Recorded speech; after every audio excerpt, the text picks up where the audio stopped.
ശബരിമല സ്വർണ്ണക്കൊള്ള കേസിലെ പ്രത്യേക അന്വേഷണ സംഘം സന്നിധാനത്തെത്തിയിട്ടുണ്ട്. SP ശശിധരന്റെ നേതൃത്വത്തിലുള്ള സംഘമാണ് എത്തിയത്. എക്സിക്യൂട്ടീവ് ഓഫീസിലെ ഫയൽ പരിശോധിക്കുന്നു. നന്ദുഷ വിവരങ്ങൾ നൽകാനായി ചേരുന്നുണ്ട്. നന്ദുഷ, ഒരു വശത്ത് ഉണ്ണികൃഷ്ണൻ പോറ്റിയെ പ്രത്യേക അന്വേഷണ സംഘം ചോദ്യം ചെയ്യുകയാണ്. ഈ സന്നിധാനത്തെ പരിശോധന ഇത് എന്തിനാണ്? ഉച്ചയോടെയാണ് SIT സംഘം സന്നിധാനത്തെത്തിയത്. SP ശശിധരന്റെ നേതൃത്വത്തിലുള്ള പ്രത്യേക സംഘമാണ് സന്നിധാനത്തെ എക്സിക്യൂട്ടീവ് ഓഫീസറുടെ കാര്യാലയത്തിൽ പരിശോധന നടത്തുന്നത്. ഫയലുകൾ ഉൾപ്പെടെ പരിശോധിച്ചു വരികയാണ്. അതിനിടെയാണ് ഇപ്പോൾ ഉണ്ണികൃഷ്ണൻ പോറ്റിയുടെ കസ്റ്റഡി വിവരങ്ങൾ ചോദ്യം ചെയ്യാനായി അദ്ദേഹം കസ്റ്റഡിയെടുത്ത വിവരങ്ങൾ പുറത്തു വരുന്നത്. അദ്ദേഹത്തെ പത്തനംതിട്ടയിലെ പഴയ AR ക്യാമ്പിൽ സജ്ജീകരിച്ചിട്ടുള്ള പ്രത്യേക SITയുടെ ക്യാമ്പ് ഓഫീസിലേക്ക് എത്തിക്കുമെന്നാണ് അറിയിച്ചിട്ടുള്ളത്. ഏതായാലും അതിന്റെ അടിസ്ഥാനത്തിൽ ക്യാമ്പ് ഓഫീസിന് മുന്നിൽ പോലീസ് ഉൾപ്പെടെ ഇവിടെ ഉണ്ട്. ഏതായാലും ഇവിടേക്ക് എത്തും എന്നുള്ള സൂചന മാത്രമാണുള്ളത്, സ്ഥിരീകരണമില്ല. ഏതായാലും സന്നിധാനത്ത് പരിശോധനകൾ പുരോഗമിക്കുകയാണ്. SP ശശിധരന്റെ നേതൃത്വത്തിലാണ് പരിശോധനകൾ പുരോഗമിക്കുന്നത്. 2 ദിവസം മുമ്പ് സമാനമായ രീതിയിൽ സന്നിധാനത്തെ SIT പരിശോധന നടത്തിയിരുന്നു. നന്ദുഷ, ഈ പറഞ്ഞതുപോലെ രഹസ്യ കേന്ദ്രത്തിലാണ് ഇപ്പോൾ ചോദ്യം ചെയ്യൽ നടക്കുന്നത് എന്നാണ് മനസ്സിലാക്കുന്നത്. അതിലൊരു വ്യക്തത ഇപ്പോഴും ലഭ്യമാകേണ്ടതുണ്ട്. നമുക്കറിയാം, ഈ SIT രൂപീകരിച്ചതിന് ശേഷം പത്തനംതിട്ടയിൽ SITയുടെ ഒരു ക്യാമ്പ് തുറക്കുന്നുണ്ടായിരുന്നു. അപ്പോൾ അവിടെ എത്തിച്ചിട്ടില്ല എന്നുള്ള കാര്യം ഉറപ്പാണോ? അതെ അമൃത, പത്തനംതിട്ട ജില്ലയിലെ SP ഓഫീസിലും അതോടൊപ്പം SITക്ക് പ്രത്യേക ഓഫീസ് സംവിധാനം സജ്ജീകരിച്ച പഴയ AR ക്യാമ്പിന് സമീപത്തും നമ്മൾ പോയി നേരിട്ട് നോക്കിയിരുന്നു. അവിടെ ഇതുവരെ ഉണ്ണികൃഷ്ണൻ പോറ്റി എത്തിച്ചിട്ടില്ല എന്നാണ് മനസ്സിലാക്കുന്നത്. എങ്കിൽ പോലും പത്തനംതിട്ട ജില്ലയിലേക്ക് തന്നെ ഉണ്ണികൃഷ്ണൻ പോറ്റി എത്തിക്കാനുള്ള ഒരു നേരിയ സൂചന നിലനിൽക്കുന്നതിനാൽ ഇവിടുത്തെ പോലീസും സ്പെഷ്യൽ ബ്രാഞ്ചും ഒക്കെ തന്നെ ആ കാര്യങ്ങൾ കൂടി പരിഗണിച്ചുകൊണ്ടുള്ള ഒരു തയ്യാറെടുപ്പുകളിലാണ് നിലവിലുള്ളത്. റാന്നി കോടതിയിലാണ് ഉണ്ണികൃഷ്ണൻ പോറ്റിക്കെതിരെ 2 FIR പ്രകാരം കേസുകളും അതിന്റെ നടപടികളും ഒക്കെ നടക്കുന്നത്. ക്രൈംബ്രാഞ്ച് ആസ്ഥാനത്ത് രജിസ്റ്റർ ചെയ്തിട്ടുള്ള 2 കേസുകളിലെ FIRകൾ സമർപ്പിച്ചത് റാന്നി കോടതിയിലാണ്. അതുകൊണ്ട് എന്തായാലും ചോദ്യം ചെയ്യലോ അതിനുശേഷം അറസ്റ്റോ എന്തെങ്കിലും നടപടികൾ ഉണ്ടായി കഴിഞ്ഞാൽ കോടതി നടപടികൾക്കായി ഉണ്ണികൃഷ്ണൻ പോറ്റിയെ പത്തനംതിട്ടയിലേക്ക് എത്തിക്കേണ്ട ഒരു അനിവാര്യത കൂടി നിലനിൽക്കുകയാണ്. അതായത് നിലവിൽ ഉണ്ണികൃഷ്ണൻ പോറ്റി പത്തനംതിട്ട ജില്ലയിൽ ഇല്ല എന്നാണ് മനസ്സിലാക്കുന്നത്. അവിടുന്ന് ഈ സന്നിധാനത്തെത്തിയ SIT സംഘം ഫയലുകൾ പരിശോധിക്കുന്നു എന്നാണല്ലോ നന്ദുഷ മനസ്സിലാക്കുന്നത്. ഇത് എന്ത് ഫയലുകളാണ് എന്ന കാര്യത്തിൽ ഒരു വ്യക്തതയുണ്ടോ? അമൃത, സന്നിധാനത്തെത്തിയ SIT സംഘം എക്സിക്യൂട്ടീവ് ഓഫീസറുടെ കാര്യാലയത്തിലാണ് പരിശോധനകൾ പ്രധാനമായും നടത്തുന്നത്.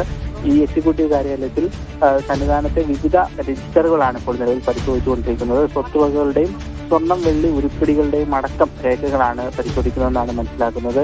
കഴിഞ്ഞ ദിവസം ഹൈക്കോടതി നിയോഗിച്ച പ്രത്യേക സംഘവും സമാനമായ രീതിയിലാണ് കണക്കെടുപ്പുകളും രജിസ്റ്റർ പരിശോധനയും ഒക്കെ നടത്തിയത്. അതിന് പിന്നാലെയാണ് ദേവസ്വം വിജിലൻസും അതോടൊപ്പം ഇപ്പോൾ SITയും എക്സിക്യൂട്ടീവ് ഓഫീസറുടെ കാര്യാലയത്തിലെത്തി ഫയലുകൾ പരിശോധിക്കുന്നത്. ഏതായാലും പരിശോധന പുരോഗമിക്കുകയാണ്. 2017 ശേഷമുള്ള സ്വർണം, വെള്ളി, ഉരുപ്പിടികൾ വഴിപാടായി സമർപ്പിച്ച രേഖകളാണ് പ്രധാനമായും പരിശോധിക്കുന്നത്. ഈ പരിശോധനകൾ ആണിപ്പോൾ പൂർണ്ണമായി നടന്നു വരുന്നത്. അതോടൊപ്പം തന്നെ വിവിധ സ്വർണ്ണപ്പാളിയുമായും കെട്ടളപ്പടി കാലഹരണപ്പെട്ടതുമായും ഒക്കെ ബന്ധപ്പെട്ട ഫയലുകൾ സൂക്ഷിച്ചിരിക്കുന്നത് ഇത്തരത്തിൽ എക്സിക്യൂട്ടീവ് ഓഫീസറുടെ കാര്യാലയത്തിലാണ്. ഈ ഫയലുകളൊക്കെ തന്നെ SIT സംഘം വിശദമായി പരിശോധിക്കുന്നുണ്ട് എന്നാണ് നമ്മൾ മനസ്സിലാക്കുന്നത്. ശരി, നന്ദുഷയാണ് വിവരങ്ങൾ നൽകിയത്. സിജോ വിജോണും RB സനൂപും തുടരുന്നുണ്ട്. സിജോയിലേക്കാണ്. സിജോ, ഇനി അറിയേണ്ടത് ഈ അന്വേഷണ സംഘത്തിന്റെ നിഗമനങ്ങളാണ്. എന്തൊക്കെ അനുമാനത്തിലേക്ക് അന്വേഷണ സംഘം എത്തിയിട്ടുണ്ട് എന്നുള്ള കാര്യമാണ് അറിയേണ്ടത്. നമുക്കറിയാം, ഈ ദേവസ്വം ബോർഡിന്റെ പ്രസിഡന്റുമാർ അല്ലെങ്കിൽ ദേവസ്വം ബോർഡിനെ നയിക്കുന്ന ആളുകൾ മാറുന്നു, ഉദ്യോഗസ്ഥർ മാറുന്നു, ഓരോ കാലഘട്ടത്തിലായി മാറി വരുന്നു. പക്ഷേ അപ്പോഴൊക്കെയും ഈ ഉണ്ണികൃഷ്ണൻ പോറ്റിക്ക് കൃത്യമായ സ്വാധീനം ബോർഡിൽ ഉണ്ടായിട്ടുണ്ട് എന്നുള്ള കാര്യം വ്യക്തമാണ്. അപ്പോൾ ഇത്തരത്തിലൊരു കൊള്ള നടത്താൻ അല്ലെങ്കിൽ ഒരു മോഷണം നടത്താൻ ഇയാൾ ഒറ്റയ്ക്ക് ശ്രമിക്കും, അല്ലെങ്കിൽ ഇയാളുടെ നേതൃത്വത്തിൽ തന്നെ ശ്രമിക്കാം, അല്ലെങ്കിൽ ഇയാൾ തന്നെയാണ് മുന്നിലുള്ളത്, തലപ്പത്തുള്ളത് എന്നുള്ളൊരു നിഗമനത്തിലേക്ക് അന്വേഷണ സംഘം എത്തിയിട്ടുണ്ടാകുമോ?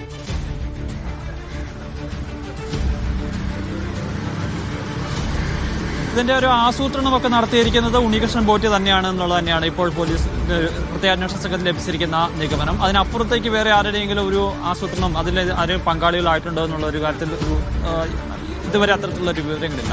കാരണം കുറേ വർഷങ്ങളായി ഒരു സ്പോൺസർ എന്ന നിലയിൽ ശബരിമലയിൽ ഇങ്ങനെ സജീവ സാന്നിധ്യമാണ്.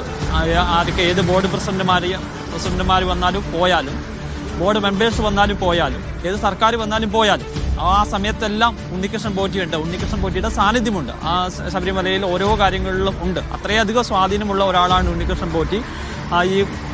അത് നമുക്ക് ഈ കഴിഞ്ഞ നാളുകളിലെ അന്വേഷണത്തിലൂടെയും അല്ലെങ്കിൽ അത്തരം വിവരം ലഭിച്ചതിൻ്റെ അടിസ്ഥാനത്തിൽ നിന്ന് വ്യക്തമാകുകയാണ്.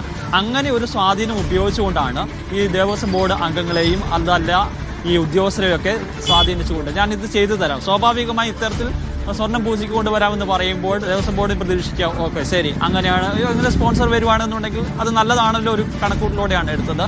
ആ ഒരു പക്ഷേ ഒരു കാര്യങ്ങൾ ചെയ്യുന്നു. പക്ഷേ ഇതിങ്ങനെ കൊണ്ടുപോയി ഇത്തരത്തിലുള്ള ഒരു അട്ടിമറിക്കപ്പെടുന്ന സാഹചര്യത്തിലേക്ക് വരുമെന്നുള്ളൊരു കാര്യം ദേവസ്വം ബോർഡിന്റെ ഉന്നത തലത്തിലുള്ള ആളുകൾ കാര്യമായി തന്നെ പ്രതീക്ഷിച്ചില്ല എന്ന് പറയേണ്ടി വരും. പക്ഷേ ഗുരുതരമായ വീഴ്ച ഈ ദേവസ്വം ബോർഡിന്റെ ഭാഗത്തുനിന്ന് ഉണ്ടായിട്ടുള്ള കാര്യത്തിൽ യാതൊരു സംശയമില്ല. ഉദ്യോഗസ്ഥരുടെ ഭാഗത്തുനിന്ന് ഉണ്ടായിട്ടുള്ള കാര്യത്തിൽ സംശയമില്ല. അത് ഓരോന്നും അക്കമിട്ട് നിർത്തുന്നതായിരുന്നു ദേവസ്വം വിജിലൻസിന്റെ അന്വേഷണ റിപ്പോർട്ട് എന്ന കാര്യത്തിൽ യാതൊരു സംശയമില്ല. അത് ആ റിപ്പോർട്ടിൽ ഓരോ കാര്യങ്ങളും പറയുകയും ചെയ്യുന്നുണ്ട്. ഒന്നാമതായി പറയുന്നത് മുരാരി ബാബുവാണ് ഈ അന്വേഷണർ ഈ സ്വർണം എന്ന് എഴുതിയത് അത് ചെമ്പ എന്നാക്കി മാറ്റുന്നത്. അവിടെ തുടങ്ങുകയാണ് ഈ അട്ടിമറിയുടെ ആദ്യ കാര്യമെന്ന് പറയുന്നത്. അത് പിന്നീട് അന്നത്തെ ദേവസ്വം സെക്രട്ടറി ആയിരുന്ന ജയശ്രീ ഈ ഉത്തരവിൽ തിരുത്തൽ വരുത്തുന്നു. ജയശ്രീ തിരുത്തുന്നത് എങ്ങനെയാണെന്നാൽ ഈ ദേവസ്വം ഉദ്യോഗസ്ഥരുടെ സാന്നിധ്യത്തിലായിരിക്കണം ഇത് കൊണ്ടുപോകുന്ന ഉൾപ്പെടെയുള്ള കാര്യങ്ങളാണ് ആദ്യത്തെ ഉത്തരവിലുണ്ടായിരുന്നത്. അത് മാറ്റി അതിന് പകരം ഉണ്ണികൃഷ്ണൻ പോറ്റിയുടെ കയ്യിൽ കൊടുത്തു വിടുക എന്ന് എഴുതി വെച്ചത് ജയശ്രീയാണ്. ആ ജയശ്രീയിൽ ശേഷം പിന്നീട് ഇത് പ്രധാനപ്പെട്ട പങ്ക് വഹിച്ച ആളെന്ന് പറയുന്നത് അന്നത്തെ തിരുവാഭരണ കമ്മീഷണറായിരുന്ന ബൈജു ആണ്. ബൈജു ഈ സമയത്ത് ഈ സ്വർണ്ണപ്പാളികൾ കൊണ്ടുപോകുന്ന സമയത്ത് അവിടെ ഉണ്ടായിരിക്കേണ്ട ഉദ്യോഗസ്ഥനാണ്. ഇതിന്റെ ഒരു മേൽനോട്ടം വഹിക്കേണ്ട ആളാണ്. പക്ഷേ ബൈജു അവിടെ ഉണ്ടായിരുന്നില്ല. പിന്നീട് ഇത് സ്മാർട്ട് ക്രിയേഷനിൽ എത്തിച്ചു, ചെന്നൈയിൽ എത്തിക്കുന്ന സമയത്ത് ഇതിന്റെ സ്വർണ്ണപ്പാളികളൊക്കെ പൂശിയ അതിനുശേഷം അവിടെ എത്തി ഇത് പരിശോധിച്ച തിരുവാഭരണം കമ്മീഷണർ എന്ന് പറയുന്നത് രാധാകൃഷ്ണനാണ്. ഈ രാധാകൃഷ്ണൻ ആ സമയത്ത് അവിടെ എത്തിയിരുന്നു, ഇത് പരിശോധിക്കുന്നുണ്ട്. പക്ഷേ ഇതിനകത്ത് കൊണ്ടുപോയതിൽ തൂക്കത്തിൽ വലിയ വ്യത്യാസമുണ്ടായിരുന്നു. ആ വ്യത്യാസം രേഖപ്പെടുത്തി എന്നല്ലാതെ അത് ദേവസ്വം ബോർഡ് ഉദ്യോഗസ്ഥരെ മറ്റുള്ളവരെ ഇത് കൃത്യമായി അറിയിച്ചില്ല. ആ ഘട്ടത്തിൽ ഇത് അറിയിച്ചിരുന്നെങ്കിൽ അന്ന് തന്നെ ഇതിന്റെ അട്ടിമറി സംബന്ധിച്ച് കൃത്യമായ വിവരങ്ങൾ ലഭ്യമാവുകയായിരുന്നു. അങ്ങനെ ഒരു വീഴ്ച അയാളുടെ ഭാഗത്തുനിന്ന് ഉണ്ടായിട്ടുണ്ട്. അങ്ങനെ ഓരോ ഘട്ടത്തിലും ഓരോ ഉദ്യോഗസ്ഥർ ആണ് ഇത്തരത്തിൽ വീഴ്ചകൾ വരുത്തിയിട്ടുള്ളത്. ഇനി അറിയേണ്ടത് ഇത് ഏതെങ്കിലും തരത്തിൽ ബോധപൂർവം വന്ന വീഴ്ചയാണോ? പല ഉദ്യോഗസ്ഥർ വഴി പല ഓഫീസുകൾ വഴി കടന്നു പോകുന്ന ഒരു കാര്യങ്ങളായതുകൊണ്ട് ചിലപ്പോൾ പല ആളുകളും ശ്രദ്ധിച്ചിട്ടുണ്ടാവില്ല ഇത് ഗൗരവമായിട്ട്. അങ്ങനെ വന്ന വീഴ്ചയാണോ? അതല്ല, അത് എല്ലാവരുടെയും നമ്മൾ പറയുന്നില്ല. ആരെങ്കിലും ഭാഗത്ത് ഏതെങ്കിലും ഉദ്യോഗസ്ഥരുടെ ഭാഗത്ത് നിന്ന് അങ്ങനെ ഒരു വീഴ്ചകൾ ഉണ്ടായിട്ടുണ്ടോ? അതല്ല എന്നുണ്ടെങ്കിൽ ആരൊക്കെയാണ് ഇയാൾക്ക് വേണ്ടി ഇത് സഹായം ചെയ്ത് കൊടുത്തിട്ടുള്ളത്? ആ കാര്യങ്ങളാണ് കൃത്യമായി പരിശോധിക്കേണ്ടത്. മറ്റൊരു പ്രധാനപ്പെട്ട കാര്യം എന്ന് പറയുന്നുണ്ട്, ഈ സ്വർണം കൊണ്ടുപോയതിനു ശേഷം തിരികെ എത്തിച്ച അളവിൽ വലിയ വ്യത്യാസം ഉണ്ടായിട്ടുണ്ട്. കാരണം UB ഗ്രൂപ്പ് പറയുന്നതനുസരിച്ച് 1564 ഗ്രാം സ്വർണ്ണമാണ് ഈ പാളികളിൽ ഉണ്ടായിരുന്നത്. അത് കൊണ്ടുപോയി അവിടെ ഉരുക്കുന്ന സമയത്ത് 577 ഗ്രാം മാത്രമാണ് ഉണ്ടായിരുന്നുള്ളൂ. അത് കുറച്ച് സ്പോൺസേഴ്സ് സ്വർണം നൽകുകയും ചെയ്തിട്ടുണ്ട്. പിന്നീട് ഇതിൻ്റെ അകത്തുണ്ടായിരുന്ന 477 ഗ്രാം സ്വർണ്ണമാണ് ഉണ്ടായത്. ആ സ്വർണം ഈ ഉണ്ണികൃഷ്ണൻ പോറ്റിയുടെ നിർദ്ദേശപ്രകാരം കൽപേഷിന് കൊടുക്കുന്നു. കൽപേഷ് ഇതവിടെ കൊണ്ടുപോയി എന്നുള്ളതാണ്.